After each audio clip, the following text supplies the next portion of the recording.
د مزار شریف ښار د 5مې ناحیې اړوند د 7 ښوونځیو د شاوخوا 1000 تنو زده کوونکو ترمنځ د سیرت النبي ازموینې سیالۍ د البرز علمي او کلتوري ادارې لخوا د دغه ولایت د پوهنې ریاست په همکارۍ په لاره واچول شوه.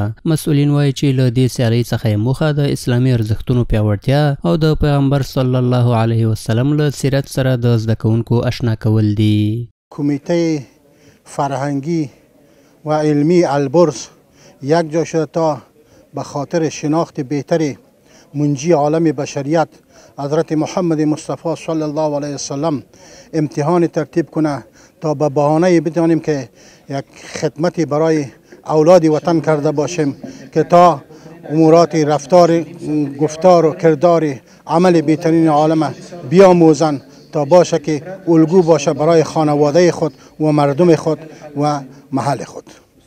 ورته مهال هغه ځوانان چې په دې ازموینه کې برخه اخیستې ده د دغه ډول ازموینو هرکلی کوي او دا د اسلام د ستر پیغمبر صلی الله علیه وسلم له ژوند څخه د خبرتیا لپاره یو ګټور ګام بولي. کتاب به خاطر روح روش انسان، به خاطر شناختن پیغمبر ما، به خاطر شناختن اسلام است. اینمی جایزه است که بخوانیم فایده داره. من بسیار خرسند هستم که امتحان سپری میکنیم و امتحان یک امتحان ساده و آسان میباشد. کسانی که خوانده باشد به خوبی و خوشی سپری کرده میتواند. ما بسیار خوش هستیم که امتحان برای ما فراهم شده و بسیار زیاد تشکر میکنیم از مدیر صاحب، از کسایی که برنامه را گرفته. بسیار خوش هستیم. تمه ده چې د دې ازموینې د پایلو له اعلان وروسته به د البرز علمي او کلتوري ادارې لخوا د دې سیالۍ په 15 غوره ګټونکو باندې بېلابېلې ډالۍ وویشل شي.